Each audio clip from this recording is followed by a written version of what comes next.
بنی تمیم کا ایک آدمی نبی صلی اللہ علیہ وسلم کی خدمت میں حاضر ہوا اور کہنے لگا، یا رسول اللہ صلی اللہ علیہ وسلم، میں بہت مالدار اہل و عیال اور خاندان والا آدمی ہوں، آپ مجھے بتائیے کہ میں کیسے خرچ کروں اور کس کام پر کروں؟ نبی صلی اللہ علیہ وسلم نے فرمایا، اپنے مال کی زکوٰۃ نکالا کرو کہ اس سے تمہارا مال پاکیزہ ہو جائے گا۔ اپنے قریبی رشتہ داروں سے صلہ رحمی کیا کرو، سائل، پڑوسی اور مسکینوں کو ان کا حق دیا کرو اور فضول خرچی نہ کیا کرو۔ وہ کہنے لگا، یا رسول اللہ صلی اللہ علیہ وسلم، بس یہ میرے لیے کافی ہے؟ جب میں اپنے مال کی زکوٰۃ آپ کے قاصد کے حوالے کر دوں تو اللہ اور اس کے رسول کی نگاہوں میں بری ہو جاؤں گا؟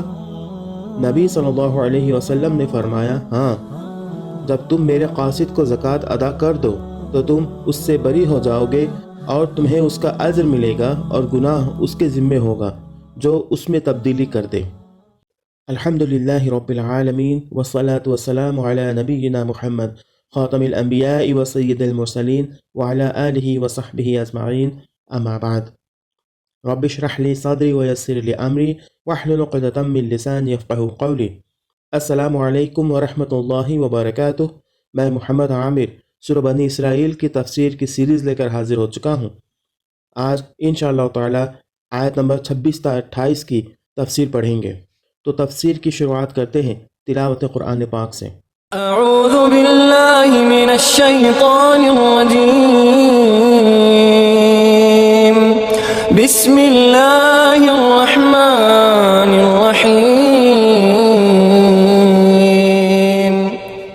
وآت ذا القربى حقه والمسكين وابن السبيل ولا تبذر تبذيرا إن المبذرين كانوا إخوان الشياطين وكان الشيطان لربه كفورا وإما تعرضن عنهم ابتغاء رحمة من ربك ترجوها فقل لهم قولا ميسورا۔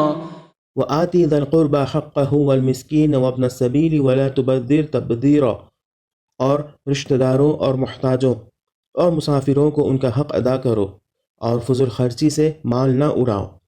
ان المبذرین کانوا اخوان الشیاطین، یقیناً فضول خرچی کرنے والے تو شیطان کے بھائی ہیں۔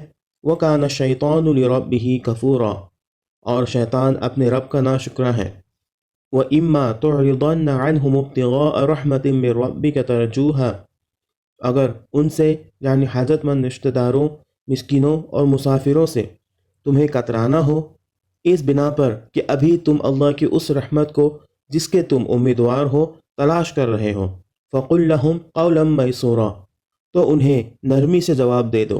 ان 3 آیتوں کا منشا یہ ہے کہ آدمی اپنی کمائی اور دولت کو صرف اپنے لیے ہی مخصوص نہ رکھے، بلکہ اپنی ضروریات اعتدال کے ساتھ پوری کرنے کے بعد اپنے رشتہ داروں، اپنے ہمسایوں اور دوسرے حاجت مند لوگوں کے حقوق بھی ادا کرے۔